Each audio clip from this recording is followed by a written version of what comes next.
Matagal nang nakasara ang lumang silid na iyon. Simula nang pumanaw ang bunsong anak ng pamilya, wala nang naglakas loob na buksan ito. Pero isang gabi, narinig ng ate ang pagtawa ng bata mula sa loob. Nanginginig man, dahan-dahan niyang pinahihit ang seradura.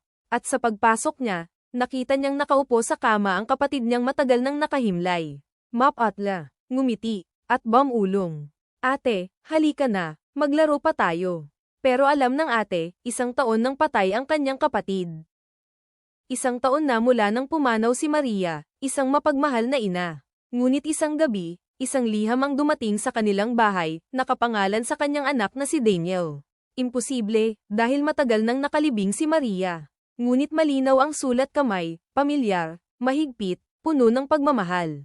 Nanginginig ang mga kamay ni Daniel habang binubuksan ang sobre.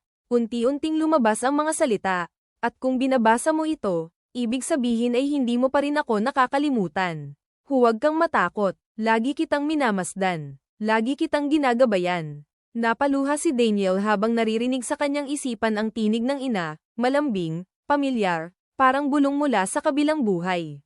Ngunit sa dulo ng liham, may isang kakaibang pangungusap na nagpang-inig sa kanyang puso. Daniel, huwag mong buksan ang silid ko sa 3 gabi.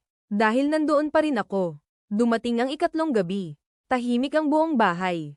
Nakaharap si Daniel sa pintuan ng kwarto ng kanyang ina, kandila lamang ang ilaw. Ang tanong, susundin ba niya ang bilin? O bubuksan niya ito, at harapin ang katotohanan? 1 taon na. Simula nung mawala si mama. Tahimik ang gabi, nasa kama ako, hawak ang lumang cellphone niya. Hindi ko alam kung bakit, pero tinawagan ko ang luma niyang numero. Alam kong wala nang sisigot. Pero, may kumonekta. Anak, ang boses. Siya yun. Si mama. Tumigil ang mundo ko. Hindi ako makagalaw. Siya ba talaga yun? Oh, may iba akong nakausap. Minsan, ang mga numerong dapat nang patahimikin. May kwentong ayaw pang matapos. Ang lamay ay tahimik. Tanging hikbi ng pamilya ang maririnig sa loob ng malamig na silid. Ang kabaong, bukas. At ang nasa loob. Isang dalagitang 17 anyos, si Ella, namatay siya sa aksidente, sabi nila. Pero may mga bulong, na may tinatago ang ospital. 4 na gabi ng burol. Tahimik ang lahat, hanggang sa biglang naputol ang kuryente. Nagdilim ang buong kwarto. May mga sigaw, may mga yakap. Pero may isang bata, ang kapatid ni Ella, ang nagsabing, "Ate, bumukas ang mata mo." Walang naniwala. Inakala nilang trauma lang ng bata. Pero nang bumalik ang ilaw, may mga bisitang hindi makapaniwala. Ang mga bulaklak sa gilid ng kabaong. Nalaglag. Ang kamay ni Ella. Hindi na nakapulupot sa rosaryo. At may isang babae, kapitbahay, ang hinimatay matapos sabihin, hindi yan si Ella. Ipinaglaban ng pamilya na huwag muna siyang ilibing. Kinuhanan ulit ng autopsy.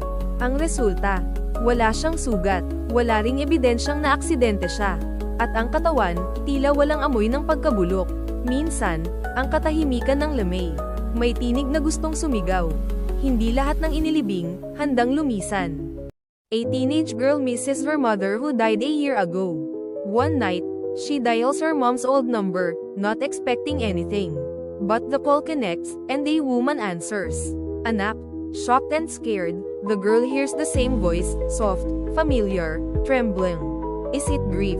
A glitch, or something else, still holding on?